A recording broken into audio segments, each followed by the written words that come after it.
కోస్టారికాలో 1990ల చివర్లో ఒక వింత సంఘటన జరిగింది.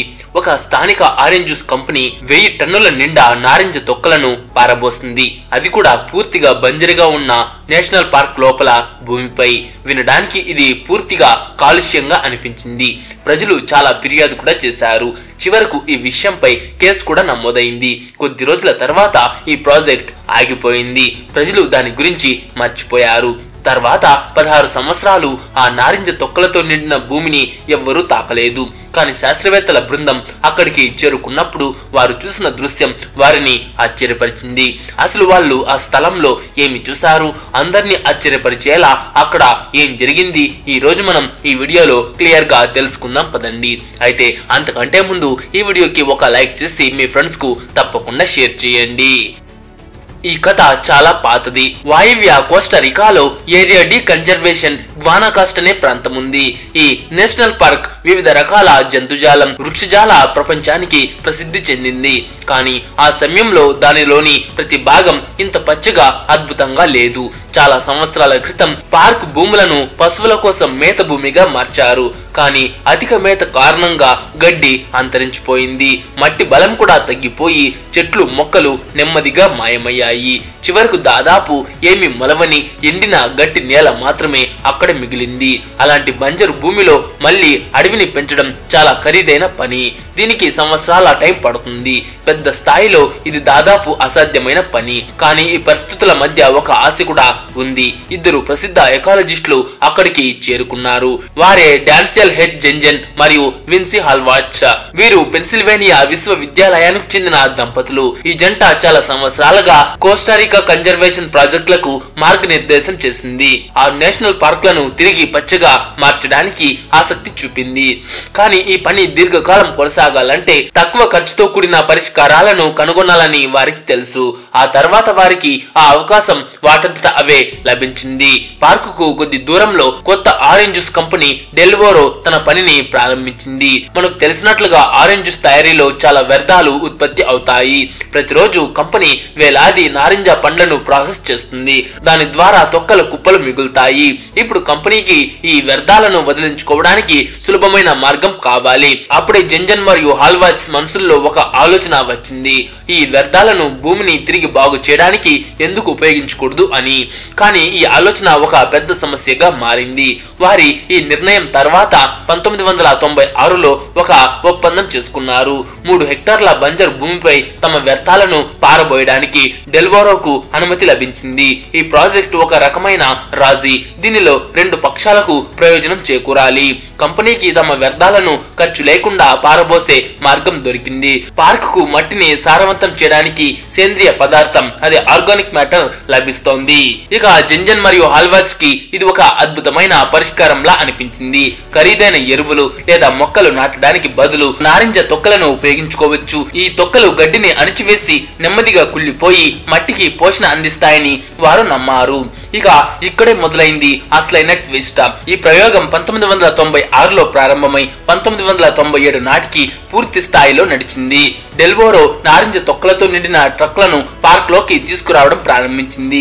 ఒక సంవత్సరంలో 3 హెక్టార్ల బంజర్ భూమిపై దాదాపు 12,000 టన్నుల నారింజ తొక్కలను పారబోయబడ్డాయి. ఇది సుమారు 2,000 ఏనుగుల బరువుకు సమానం. అక్కడ తొక్కల మందపాటి పొరను అసమానంగా విస్తరించారు. సాధారణ ప్రజల దృష్టిలో ఇది కేవలం కాలుష్యానికి కారణంగానే కనిపించింది.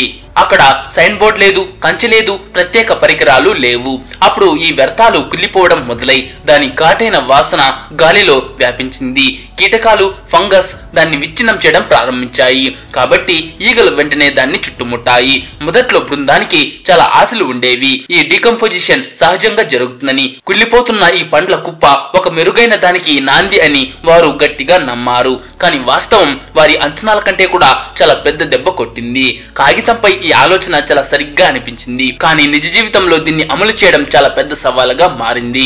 చుట్టుపక్కల రైతులు, పట్టణ ప్రజలు ఈ దుర్వాసన మురికితో చాలా ఇబ్బంది పడ్డారు. కొంతమంది ఇది స్పష్టమైన కాలుష్యమని అన్నారు. దీనివల్ల నీరు కలుషితమవుతుందని లేదా కొత్త వ్యాధులు వ్యాపిస్తాయని చాలా మంది భయపడ్డారు. నిజానికి ఈ ప్రాజెక్ట్ తో ఎవరు సంతోషంగా లేరు. అయితే ఇక్కడ ఎవరు ఊహించని చోటు నుంచి అతిపెద్ద వ్యతిరేకత వచ్చింది.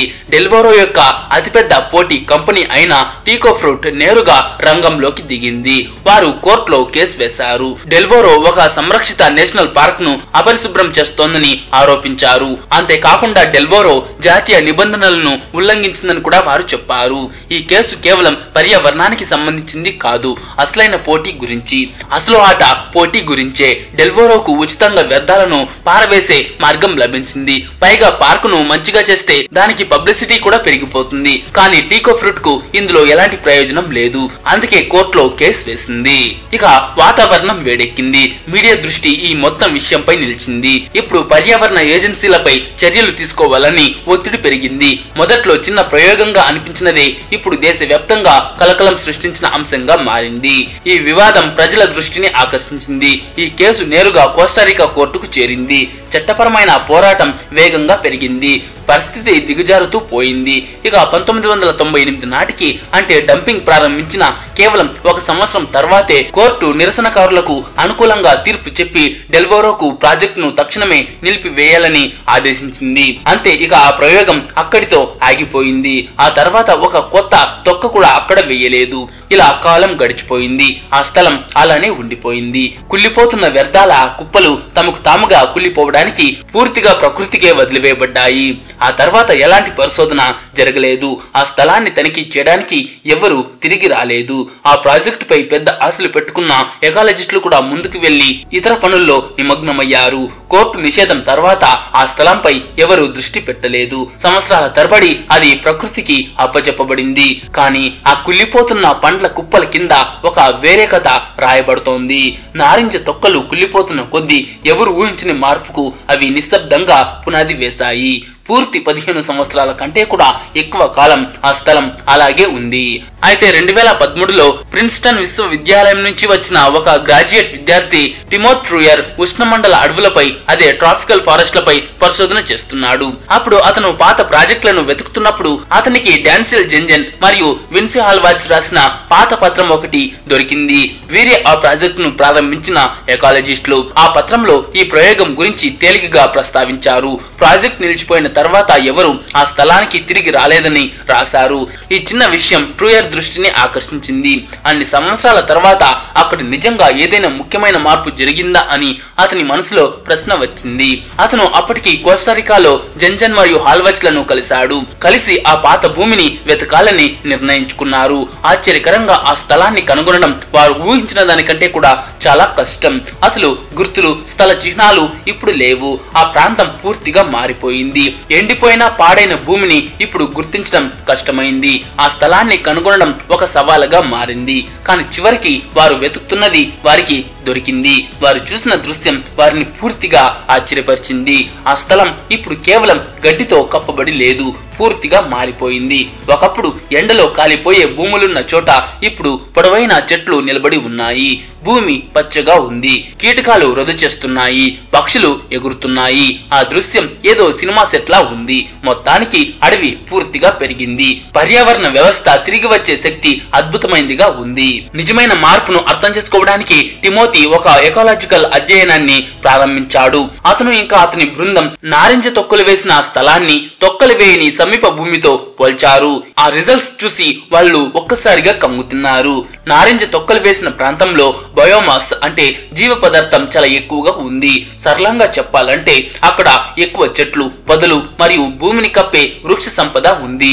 చెట్ల వైవిధ్యం కూడా చాలా ఎక్కువగా కనిపించింది. 2017లో తిమోతీ ట్రూయర్ మరియు అతని బృందం నారింజ తొక్కలు వేసిన ప్రాంతంలో సమీప భూమితో పోలిస్తే 176% ఎక్కువ పచ్చదనం ఉందని నివేదించారు.